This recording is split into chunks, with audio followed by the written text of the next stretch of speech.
Our movie starts with Constance sitting in the driver's seat of a car with her boyfriend in the back seat. She is a young and attractive girl who is about to appear for her 5th driving test. She is very nervous, and when the instructor asks her to turn right, she makes a left turn.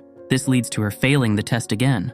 Later, her father complains about her multiple failed attempts to clear the simple test. Her father owns a vegetable shop, and we see the two quarreling while attending to the customers. Constance tells her father that she is moving to Paris. Her father tells her she can do whatever she wants, but she should not expect him to fund her. To this, she exclaims that she'll find a job for herself in Paris. Then we see Constance visiting places to stay in Paris. She visits a house after seeing a comparatively low rent. She rings the doorbell, and an old man opens the door partially. She introduces herself as Constance, but the old man denies knowing anyone by that name and closes the door. She rings the bell again and informs him about the advertisement his son had posted for a rented room.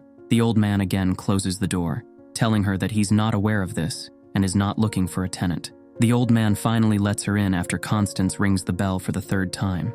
We learn that the old man's name is Henri Voiseau, who lives alone in that house. His son had put up an advertisement to rent a room, hoping to find his father some company. But Mr. Henri is a grumpy old man who loves being on his own. He unwillingly shows Constance the room, which is up for rent. He tries his best to make Constance dislike the room by telling her that it's full of cockroaches. Constance isn't the least bothered by that and likes the room. Mr. Henri complains about the carpet being dirty and the wallpaper has never been changed before. He also tells her that the tap is broken in the bathroom. Nothing bothers Constance, as the rent is very low compared to other places. Mr. Henri then shows her the bathroom which he uses. Mr. Henri tells her that the geyser has been out of service for 5 years, but when Constance checks the water temperature, it's hot. Mr. Henri was again lying to make her leave. Mr. Henri then hands her a paper filled with questions as a last step of selection. Questions are asking if the tenant owns any pets or has any romantic partner. These are all important questions as Mr. Henri has a pet turtle that hates other animals, and he doesn't want to see couples romancing in his house. After filling out the form, Constance gets up to leave. When she comes out of the house, Mr. Henri is disappointed to see more people waiting outside to check out the room. Constance also visits other places up for rent, but it's clear that Mr. Henry's room is the best deal. Then we see her at her boyfriend's place, in bed. He tells her that it's time for her to leave as his daughters will be home soon. She jokes about him fearing that she'll get along with his daughter well. Then she receives a call from Mr. Henry, informing her that she has been selected as his tenant over other applicants. She is delighted to hear the news and tells her boyfriend about this. He tells her that he's happy for her, to which she asks why he isn't sad. He tells her that he knew that their affair would end like this. It turns out that her boyfriend is a married man and he's not at all serious about their affair, even though maybe she is. Constance's mother and younger brother come to see her off at the train station. Her mother hands over some money and a box of chocolate for Mr. Henry. Constance promises her mother that she'll find herself a job and take care of herself in Paris. When Constance reaches her new place, Mr. Henry hands her a 20-page rulebook. Seeing this, she asks him if he was in the army, and he replies he was an accountant before. Later in the evening, Constance overhears Mr. Henry talking with his son over the phone when she is on her way to the kitchen. Mr. Henry asks her if she is eavesdropping, and he doesn't like that. She tells him that she only happens to hear some of his conversation. Mr. Henry proceeds to tell Constance about his son. He calls him a moron who is married to an idiot. He seems to dislike his daughter-in-law, Valerie, a lot. He fears his grandchildren will have a low IQ because of her. The next day, Constance is sitting in the living room, watching television while Mr. Henry is out. She gets drawn to the piano. She opens the lock to check it out, even though Mr. Henry had warned her to stay away from it. She starts playing a tune on it. But when she hears the door open, she quickly shuts the fallboard and stands away. Mr. Henry walks in and tells her that he thinks she isn't suitable for staying. Constance apologizes to Mr. Henry and promises to stay away from the piano in the future. She locks the fallboard and asks him to keep the keys. Mr. Henry then reminds her of the rent. Constance tells her that she has the money and is about to give him 1 month's rent. Mr. Henry interrupts, stating that she must pay 3 months' rent as a deposit first. Constance asks for some time to arrange the money, but he refuses. She then tells him that she's willing to do anything instead. To this, Mr. Henry offers her a rather unusual alternative. He tells her that he'll give up on 3 months' rent if she's willing to seduce his son. Constance initially refuses to take up the offer to break someone else's marriage, but Mr. Henry promises her that it's more like a test for his son. Constance finally agrees to take up the offer, but fixes the deal at 6 months free stay instead of 3. Later in the evening, Constance sees a hiring sign in a pub. She enters the pub and orders a shot of vodka from the bartender, Matthew. After having the shot, she asks him if they are hiring for the job of a waitress. He answers yes, but tells her that the pay is low and there's a lot of work. Constance isn't bothered by the extra work and tells him that she's interested. He asks her to come by the next day when the boss is present and hands her another shot for free. The next morning, Constance wakes up to the sound of the calling bell. She opens the door to see Paul. She lets him in and apologizes for opening the door while she's still in her pajamas. She asks him if he'd like some coffee and heads to the kitchen. Paul follows her to the kitchen and asks her how she recognized him, to which she says, Mr. Henry told her about him. Paul guesses that his father has probably told something bad about him, and they both have a laugh when he guesses it correctly about his father, telling Constance that he was cute as a boy, but grew up to become ugly. Paul then hands over some medicines to Constance and tells her that the reason behind the low rent is that he wanted someone near his father and to keep an eye on his health.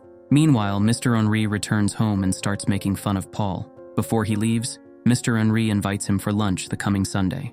After Paul leaves, Mr. Henry asks Constance if she finds Paul attractive. He was happy to see that Constance was already trying to seduce his son.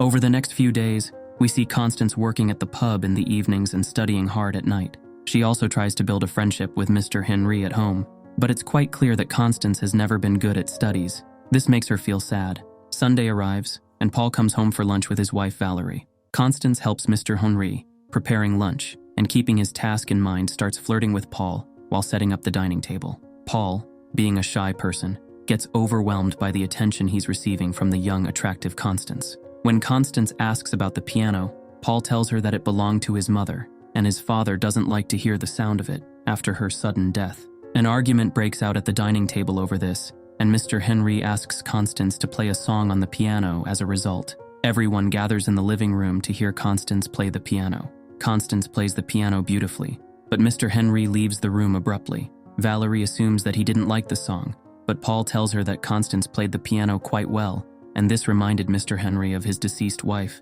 He understood that it was better for them to leave. Then we see Constance walking up to the notice board at her college. She's very upset to see that she failed the exam yet again. To distract her thoughts, she decides to get drunk in the evening, but she only ends up feeling more miserable thinking about her life. The next day, Valerie visits to take the utensil she brought the other day. Constance is in a terrible state, and when she is trying to hand Valerie the utensil, she throws up in it. Next, we see Constance complaining about her life in front of Mr. Henry and Valerie in the living room.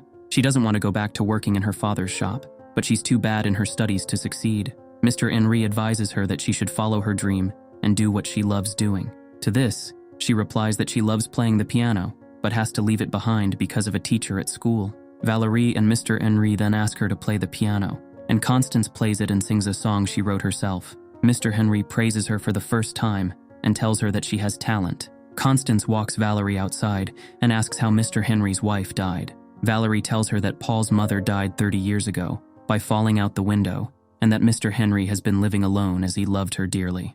She also adds that even though she hates Mr. Henry, she disagrees with his rude personality just because she loves his son truly. Constance feels bad after hearing this. She goes to tell Mr. Henry that she doesn't want to continue with the task of seducing Paul as she doesn't want to break a happy marriage. To this, Mr. Henry asks her to leave the house. The next day, Constance visits her parents. She is surprised to see her room being renovated into an office, and thus, she lies to her parents that she is home only for a day. With this, she returns to Paris in the evening. Having no option in hand, she agrees to work for Mr. Henry and asks about Paul's likes and dislikes to get to know him better. A few days later, we see Mr. Henry inform Constance about the London School of Music, advising her to try sending an application there. Constance doesn't want to pursue her dream as she thinks her life is meant to be miserable. Over the next few days, Constance follows Paul and seduces him successfully by pretending to like the same things he does, using the information from Mr. Henry. Paul is unaware of this and thinks the process is genuine and starts falling for Constance. One evening, when Constance and Paul are alone, she tells Paul that she wants to start a relationship with him. Paul is surprised by this and reminds her of their age gap and rejects her proposal. Back at home, Constance is upset by all of this. Mr. Henry consoles her by telling her that she only needs to break their marriage and that she doesn't have to continue the relationship with Paul after that. Then we see Constance and Matthew in a club. Matthew tells her that he wants to go on a tour with her, but Constance isn't paying any attention to him as she is busy looking at the DJ of the club. This frustrates Matthew, and he decides to leave. Later that night, Constance and the DJ have a happy moment together at his place. The next morning, Constance receives a text from Paul telling her he wants to start a relationship with her. Paul visits her at her workplace dressed in young clothes to appear a bit younger. Then he goes to the same club with Constance and Matthew. In the club, Constance sees the DJ with another girl, and this upsets her. On their way home in Paul's car, Constance tells him that her life is a mess and he should stay away from her. To this, Paul makes her feel better by leaning in for a kiss. On his way home, Paul is delighted thinking that an attractive girl like Constance is his partner now. Paul goes home the next morning after spending the night outside. He meets Valerie waiting for him in doubt. She suspects him of cheating and is convinced when she finds the jacket hidden in his car that he wore the previous night. Thus, Mr. Henry's plan finally turns successful. Paul tried contacting Constance over the next 2 days, but he couldn't reach her at all. Meanwhile, Mr. Henry tells Constance that he has sent an application to the London School of Music on her behalf and has discussed her admission with a renowned musician there. We then see Paul visiting Constance at her workplace one day. There, Constance confronts Paul and tells him to forget everything that happened between them, as she has found someone else of her age. This breaks his heart as he realizes that he has lost both women now. In addition,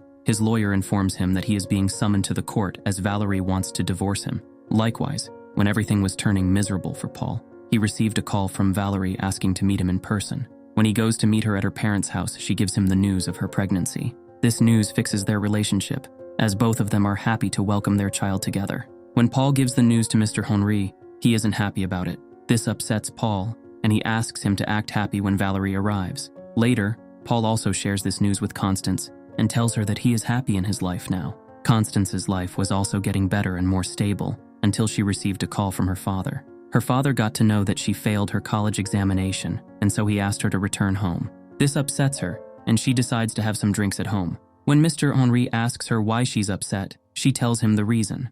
Mr. Henry tells her that parents should not stop their children from following their dreams and interrupt their happiness. He also contemplates his act of trying to break his son's marriage. He adds that she should stop drinking and tells her that drinking was the reason behind his wife's death. She fell off the window after getting drunk. We see Constance packing her bags and getting ready to leave. Valerie and Paul also visit the same day to meet Mr. Henry. When he arrives, Valerie shares the news of her pregnancy with him.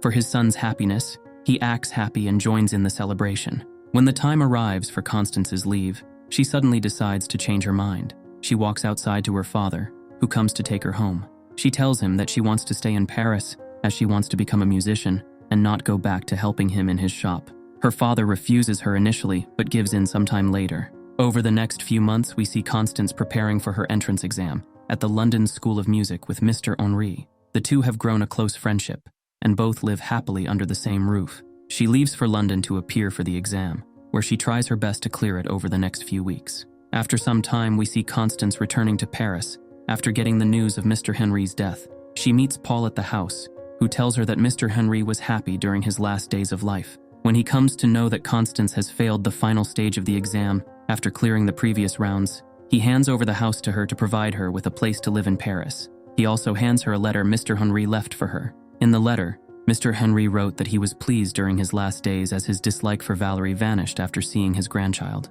He also advises Constance to never give up on her dream, and keeping this advice in her heart, Constance begins to prepare for her exam at the music school again, to keep pursuing her dream.